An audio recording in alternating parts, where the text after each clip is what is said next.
I bought the house because it was cheap. Too cheap.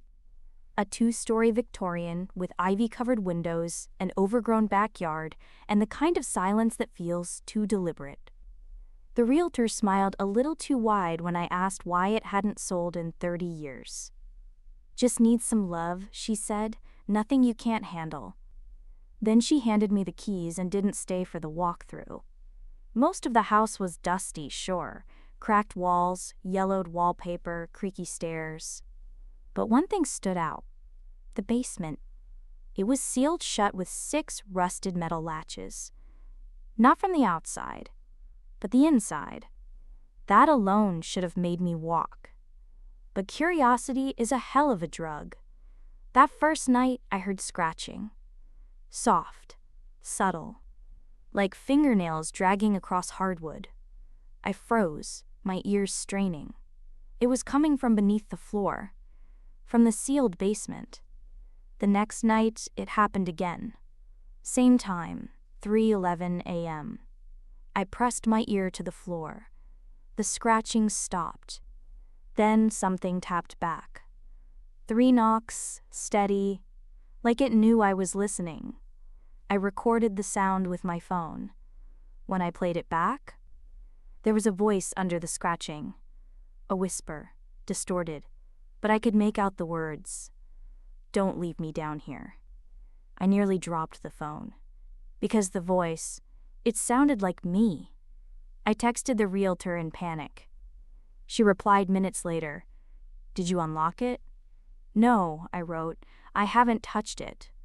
She didn't answer. I didn't sleep that night. And this morning, I noticed something.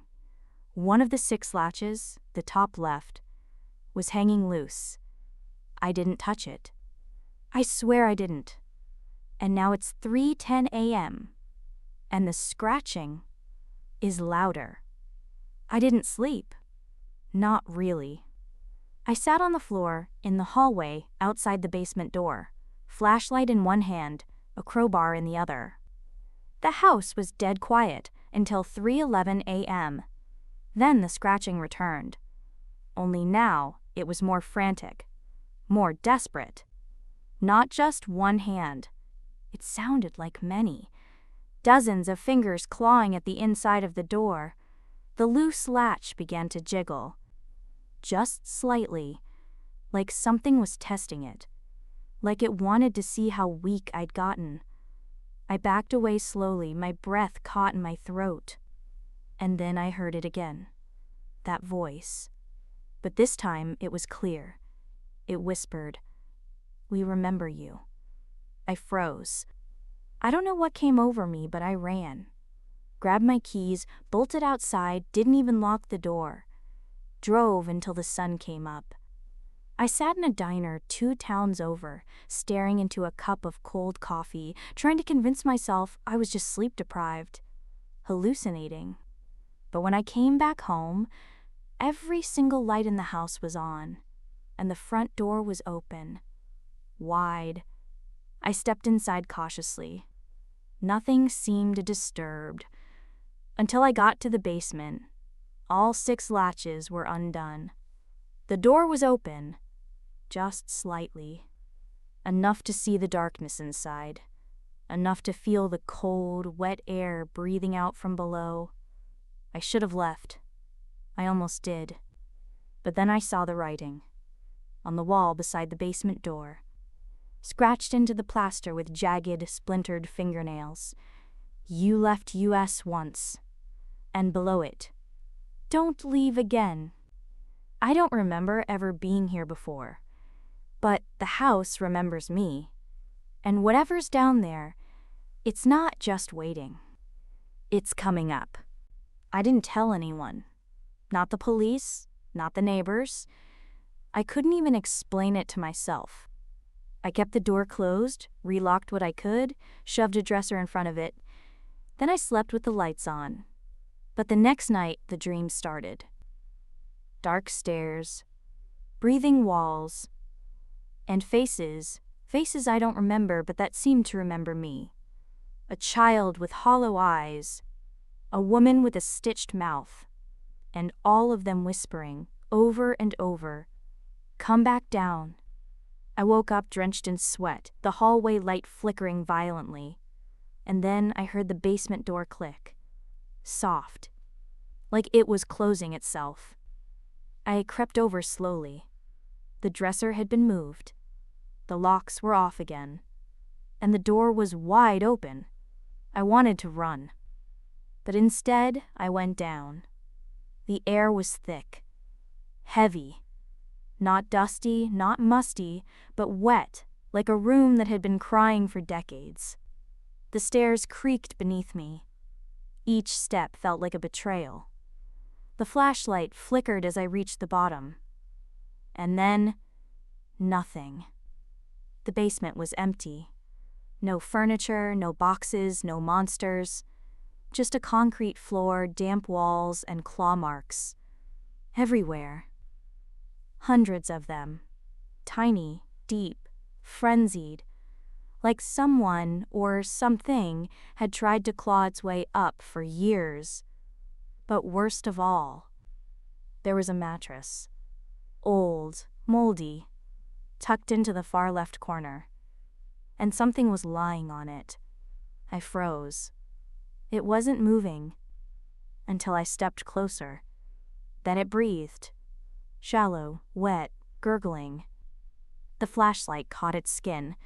Pale, cracked, like it hadn't seen sunlight in decades. Its eyes snapped open. And they were mine. It whispered with my voice. I never made it out.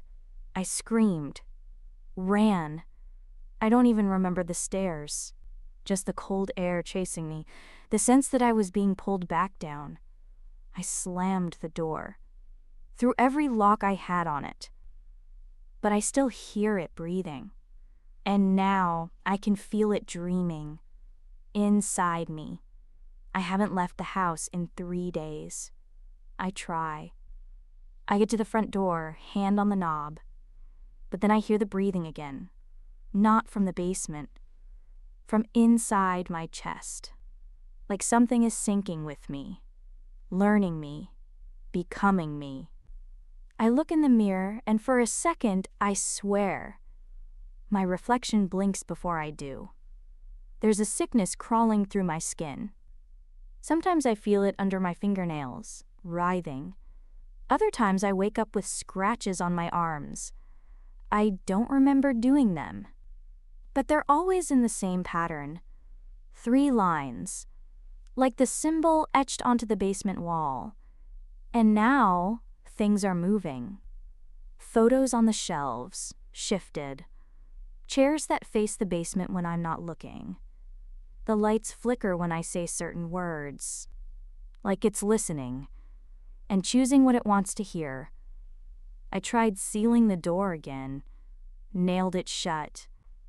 Put crosses on it, symbols I found in books I shouldn't have touched. Didn't matter.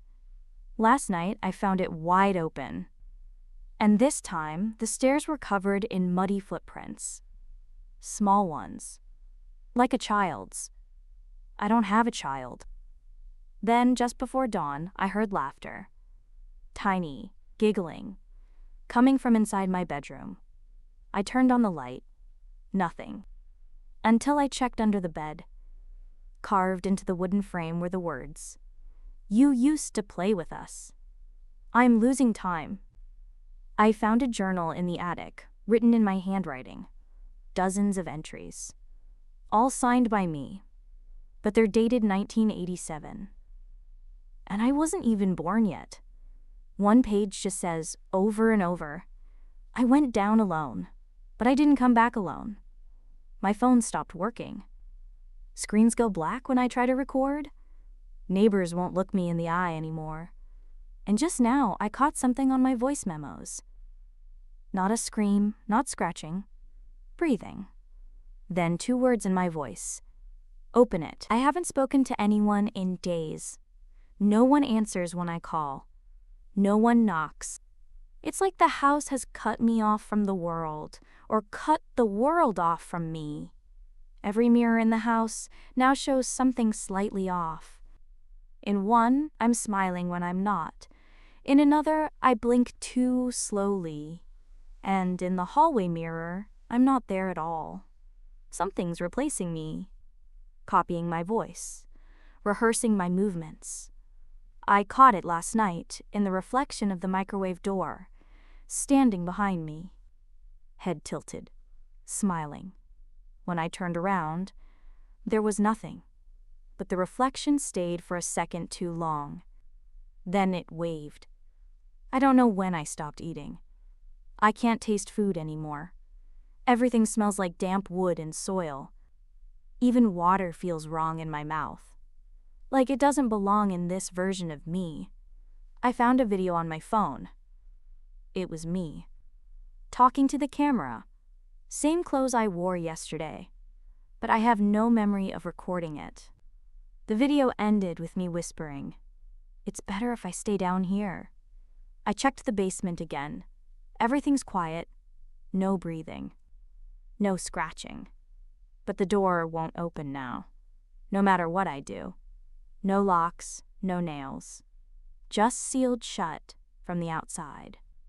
I tried breaking it down. Nothing works. Not even fire. The smoke just circles the room and disappears. I had one last idea. I set up a motion camera aimed at the basement. Left it overnight. This morning, I checked the footage. At exactly 3:11 a.m., something steps into frame. It looks like me, moves like me, smiles at the camera, then turns and walks into the basement. The door shuts behind it. Except I never left my bed. But I feel empty now. Lighter. Like something peeled away from me in the night.